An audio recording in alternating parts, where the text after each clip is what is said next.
नमस्कार. दिवाळी मोठा सण नाही का? सर्वत्र प्रकाशाची उधळण करणारा, रंगांची उधळण करणारा आणि आनंदाला चौफेर उधाण आणणारा असा हा मोठा सण आहे आपल्या हिंदू धर्मातला. आपण खूप छानपणे तो सेलिब्रेट करतो.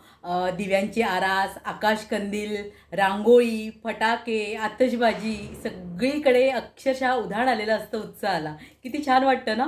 फराळांचा खमंग वास, मित्रमैत्रिणी, नातेवाईक यांच्या गाठीभेटी आणि छानपणे त्यांच्याबरोबर एकत्र वेळ घालवायची संधी आणि खूप उत्साहाला उधाण आलेलं असतं. आनंद छान असा चहूबाजूनी बरसत असतो. छान वाटतं खूप. आणि ह्या आपल्या ज्या प्रथा, परंपरा आहेत त्या पुन्हा एकदा आपण छान अनुभवतो. आपल्या या धबडग्याच्या आयुष्यात छान निवांतपणाचे क्षण, उत्साहाचे क्षण आपण टिपत असतो, वेचत असतो आणि खरंच खूप छान वाटतं. आणि हे का माहिती आहे का, की एकमेकांशी ज्या आपल्या गाठीभेटी होतात, आपण आपला आनंद जो सोबत शेअर करतो, त्याच्यामुळे तो आणखीन द्विगुणित होतो. आणि मला वाटतं या सगळ्यांमागचं मूळ हेतू हाच आहे, की आपला आनंद हा जेव्हा आपण दुसऱ्यांसोबत शेअर करतो ना, त्यावेळी तो आणखीन वाढतो. त्यातली गंमत जी असते ती आणखीन आपल्याला अनुभवायला, चाखायला मिळते. मलाही खूप छान वाटतं, की दिवाळी आपण ही अशा पद्धतीने तर साजरी करतोच घरोघरी. पण जसं मी मागेही शेअर केलं होतं, की आम्ही दिवाळीच्या आधी दरवर्षी आम्ही बरेच वर्ष हा का का आमचा उपक्रम आहे तो करतो आहोत, की आदिवासी पाड्यावरच्या शाळांमध्ये जाऊन, ज्या अतिशय इंटिरियर्समध्ये काही शाळा आहेत, झेडपी स्कूल्स आहेत, तिथे जाऊन त्या मुलांसोबत काही वेळ घालवतो. त्यांना फराळाचं वाटप करतो आणि खरं तर आम्हालाच खूप छान वाटतं त्यांच्यासोबत हा वेळ घालवल्यानंतर.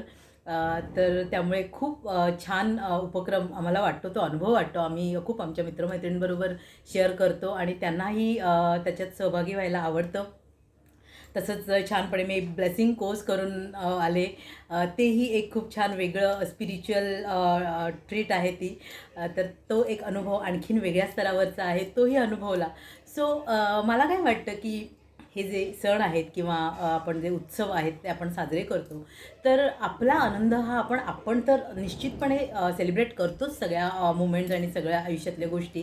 पण हा अनुभव आपण थोड्याफार वेगळ्या पद्धतीने आपापल्या परीने अर्थात जसं आपल्याला जमेल तसं दुसऱ्यांसाठी, म्हणजे आपल्या पलीकडे जाऊन आपण जोपर्यंत थोडासा विचार करत नाही ना, थोडंसं आपलं शेअर देत नाही, खार ना खारीचा वाटा, गुलाब ना गुलाबाची पाकळी म्हणून जे काही आपल्याला वाटेल, जे काही आपल्याला पटेल आणि आपल्याला जमेल अशा पद्धतीने आपण जर दुसऱ्यांसोबत, कारण आपण आपल्याला आयुष्यात जे काही मिळालं आहे त्याबद्दल कायम ग्रेटफुल राहणंच आहे. त्या परमेश्वराची अखंड कृपा आपल्यावर बरसते आहे. आपण खूप भाग्यशाली आहोत. तर काही लोकांना कदाचित आपण तो आनंद आपल्याकडून थोडासा त्यांच्यासोबत जर शेअर केला तर तो आणखीन त्याला चार चान लागतील, त्यातला गोडवा जो आहे तो अजून वाढेल, असं माझं मत आहे. त्यामुळे आपापल्या परीने आपल्याला जे जसं जमेल, मी म्हटलं तसं जसं वाटेल पटेल तसा हा आनंदाचा जो एक गाभा आहे तो आपण थोड्याफार प्रमाणात का होईना आपल्या परीने दुसऱ्यांसोबत शेअर करायला हवा. तुम्हीही याचा विचार करा आणि तुम्ही करत असालच निश्चितपणे. तर आवर्जून आपल्याला जेव्हा जेव्हा संधी मिळेल, जेव्हा जेव्हा तो ईश्वर आपल्याला ही संधी देईल, त्यावेळी त्याबद्दल अवेअर राहून हा आपण आपला जो खारीचा वाटा आहे, खरं तर हा स्वार्थच आहे, कारण आपल्याला सगळ्यांनाच आनंद त्याच्यामुळे द्विगुणितच होणारा असतो. हे जाणून आपण आपला सहभाग त्याच्यात नक्की द्यावा असं मला वाटतं. ही दिवाळी आम्हा सर्वांनाच परत एकदा खूप सारा आनंद आणि सुखसमृद्धी, आरोग्य, भरभराट देणारी अशीच लाभो, हीच त्या ईश्वरचरणी, गुरुचरणी प्रार्थना. दिवाळीच्या तुम्हाला परत एकदा प्रकाशमय, आनंदमय आणि मंगलमय शुभेच्छा.